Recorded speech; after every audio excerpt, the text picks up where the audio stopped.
Hey everyone, today is Sunday. That means another video. Today I'm going to talk about my A7C and the setups that I have.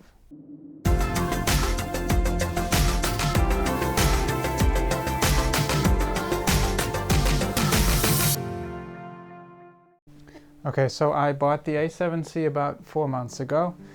And yeah, I've been trying to finalize my setup, and I think I have. I think I have all the lenses that I currently want, except for maybe one. But yeah, I'll show you the ones that I have now, starting with the Samyang 18mm f2.8, which is this lens. Very small, very lightweight, and very affordable as well. If you combine this with the A7C, I think you have a very portable setup, especially for maybe some photography and vlogging as well. The second lens that I have is this little lens, which is the Sony Zeiss 35mm f2.8, which is also a very light and small lens, but it is not that cheap. The third lens that I have is the lens that I'm currently using, which is the Sony 24mm f1.4 GM. This is the lens that I wanted to have for a long time, and obviously I took some time to think about whether I actually wanted to spend the money on it, but I did, and yeah, I just love this lens. It's very good for this kind of thing, and it's also obviously a very good lens for photography and maybe street and travel. So yeah, definitely like that one paired with my A7C. The last lens that I currently have is this one, which is not a very light lens. It's not a very small lens, and it's definitely not a cheap lens either. This is the 135mm 135 1.8 from Sony as well. Very expensive lens. Thought about buying this for quite some time. Thought maybe I should buy the 85 instead because it's lighter and cheaper. But I also wanted a lens that can do close-up, and this one, I don't know, I just like the look that it gives, and you can also do close-ups as well, so I don't really need to buy a macro lens. So yeah, very happy with this and very happy with my current lens setup. So yeah, I'm thinking about buying one more lens, which is the Samyang 75mm f1.8 to complete my travel kit, but yeah, I'm still thinking about whether I should or not. Alright, so I've shown you all the lenses that I have, and right now I'm going to show you how I choose to travel with those. So first of all, I have this bag, which probably not many of you recognize because this is actually a DJI bag. It came with my DJI Spark, which I used to own. But I chose to sell the DJI Spark and keep this bag because I think it's very versatile. It's very small. It holds my A7C with both of these lenses. So I usually have the 35 2.8 in there with the A7C and this lens attached. And that actually holds that very easily. And I could even add a third lens, so that's why I'm thinking about adding the 75mm f1.8 as well. So this together I think weighs maybe a kilo, a little bit more than that. So very, very light travel setup. And there's a little pouch here as well that can hold my charger and everything. So I basically have everything with me if I want. The second setup that I have, I use another bag, which is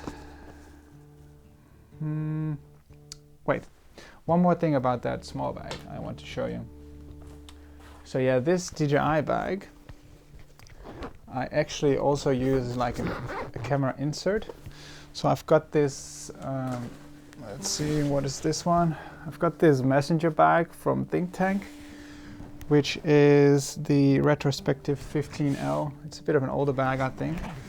But what I do is I just use this as an insert, and I put that in that bag. And then I have my complete day pack basically with my camera nice and secure in there. So just wanted to show you that also. But yeah, moving on to my slightly heavier kit, which is when I use my Sony A7c with the 24mm f1.4 and the 135 GM. So that's my second kit. For that I use this bag, which is a much smaller ThinkTank bag. This is the Retrospective 5 version 2.0, which is a very nice and small bag. But yeah, that one fits my A7c with the 24mm attached, or the 135 attached, and the other lens just fits right next to it. So yeah, I definitely like that setup quite a bit. And there is also a little pocket here at the front where I usually keep either my charger, or it also fits my side handle, which I will explain to you now how I use my side handle and why I use it like this.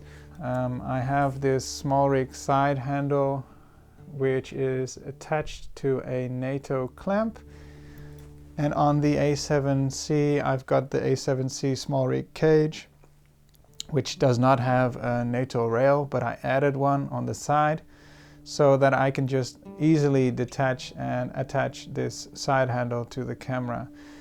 This allows me to use a much smaller bag, because obviously if you keep that side handle attached to it, it becomes much bigger and it doesn't really fit in this bag.